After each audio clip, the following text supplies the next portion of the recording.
और चलिए अब आपको एक ऐसे स्कूल की सैर कराते हैं जहां सिर्फ बच्चे ही नहीं हाथी भी पढ़ने आते हैं। तस्वीरें गुवाहाटी के आर्मी पब्लिक स्कूल की है, जहां जंगली जंबो अचानक से स्कूल में घुस गया और लंबे समय तक स्कूल के गलियारों में घूमता रहा, जिसे देखकर आसपास के लोग उस नजारे में उससे अपने मोबाइल में कैद करने लगे। स्कूल प्रबंधन की ओर से इसकी जानकारी वन विभाग को दी गई।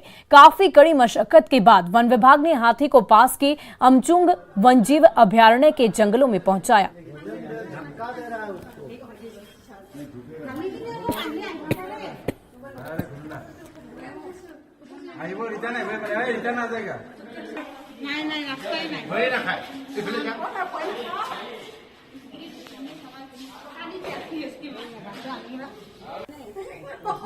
और पूर्वी चंपारण के कल्याणपुर में 72 घंटे बाद एक शव को कब्र से निकाला गया।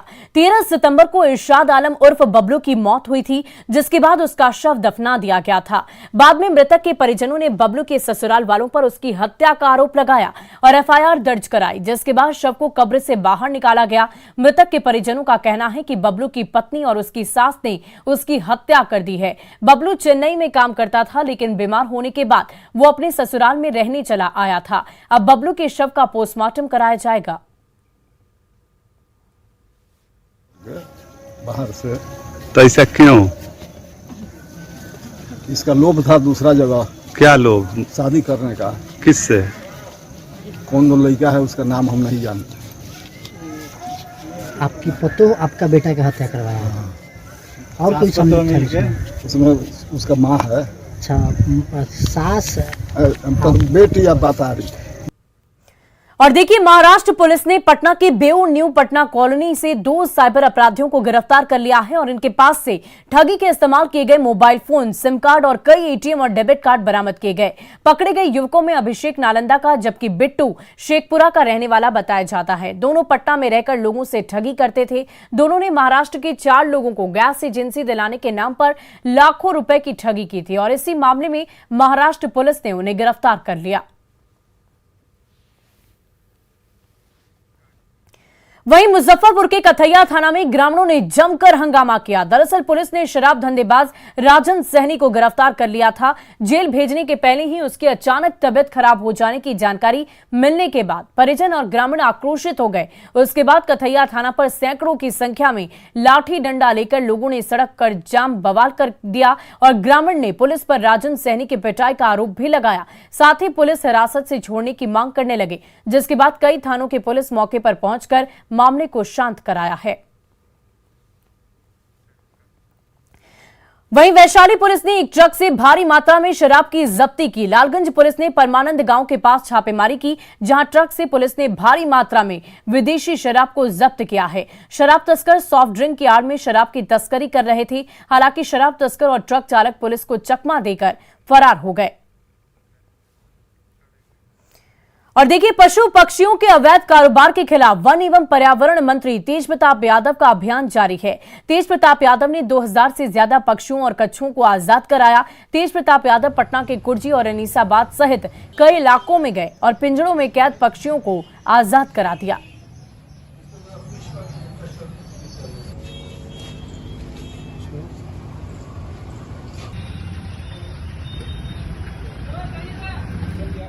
और देखिए, गया में पितरों का महापर्व चल रहा है, जहां देश के कोने कोने से पिंड दानी गया जी पहुंच रहे हैं और मोक्ष स्थली के अलावे ज्ञान स्थली बोधगया में भी अनूठा संगम देखने को मिल रहा है।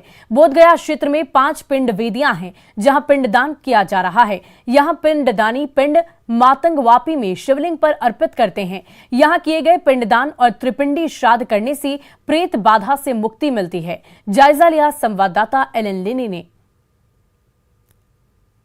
की कामना के लिए देश के कोने कोने से 3 पिंडदानी जो है वो गया पहुंच रहे हैं और आज जो है बोध गया के धर्मारायण, सरस्वती और अन्य जगहों पर पिंडदान करने का विधान होता है। और अभी हम पहुंचे हैं धर्मारायण के पास और यहाँ पर बता दें कि आपको 5 पिंड वेदियों पर पिंडदान करने का महत्व है, जिसमें धर्मारायण, मातंग वापी और सरस्वती प्रमुख है। बताया जाता है कि महाभारत युद्ध के दौरान मारे गए लोगों की आत्मा की शांति और पश्चाताप के लिए धर्मराज युधिष्ठिर ने धर्मारायण पिंड वेदी पर पिंडदान किया था। धर्मारायण वेदी पर पिंडदान और त्रिपिंडी श्राद्ध का विशेष महत्व है और यहाँ किए गए पिंडदान और त्रिपिंडी श्राद्ध से प्रेत बाधा की मुक्ति मिलती है। यही वो कुंड है जहाँ जो पिंडदानी जो है वो पिंड को अर्पित करते हैं। बताया जाता है कि यहाँ पिंड करने से प्रेत बाधा से मुक्ति मिलती है। आपको बता दें कि ये पूरा जगह जो है पिंड दानियों से पूरा भरा हुआ है और लोग अपने अपने पूर्वजों की पिंड कर रहे हैं। तो यहाँ पर कुछ लोग हैं जो बाहर से आए हुए हैं, उनसे भी हम जानने की कोशिश करेंगे कि आखिर यहाँ क्यों आए हैं। हम बम्बई से आए हैं, किस लिए आप पहुँचे हैं? यहाँ गया श्राद्ध कराने के लिए आए हैं, पितरों का गया श्राद्ध कराने के लिए आए हैं। आज कहाँ कर रहे हैं आप? आज ये क्या नाम है, धर्मारण्य। यहाँ से पितरों की सब मुक्ति हो जाती है, बहुत ही सुख शांति मिलती है। बहुत बढ़िया लगता क्या है। सुने थे आप लोग गया में जाएंगे तो हम पिंडदान करेंगे? यही मन उत्साह में थी, खुशी और रखी थी। खुशी और रखी थी। सब यहाँ तर्पण और पिंडदान करने के लिए आए हुए हैं। हमारी पूरी फैमिली है, गुजरात से भी है, जमालपुर बिहार से भी है और हम सभी बिजनेस क्लास अग्रवाल फैमिलीज हैं। और यहाँ सुरक्षा व्यवस्था काफ़ी अच्छी है और हमारे जो पंडित जी हैं वो तो बहुत ही अच्छे हैं, यहाँ के हैं। आज जैसे 16 पितृपक्ष चल रहा है, उसमें आज तृतीया तिथि के अवसर पर धर्मारण्य मतंग वापी पर पिंडदान करने का और महात्म्य बताया गया है। एक तरह से कह सकते हैं कि गया जो है, गया बोध गया जो कई पिंड वेदियों पर पिंडदान किया जाता है और मोक्ष की प्राप्ति होती है। जो उनके पितरों की जो मृत्यु हो जाती है उनकी मोक्ष की प्राप्ति होती है। एलन लिली, न्यूज़ 18 गया।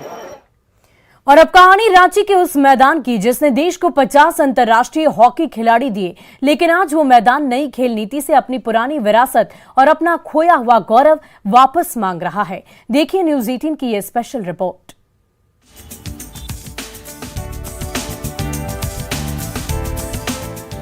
जंगल में तब्दील हो चुके इस मैदान ने देश को ऐसे चुनिंदा खिलाड़ी दिए जिन्होंने अंतर्राष्ट्रीय स्तर पर झारखंड का लोहा मनवाया।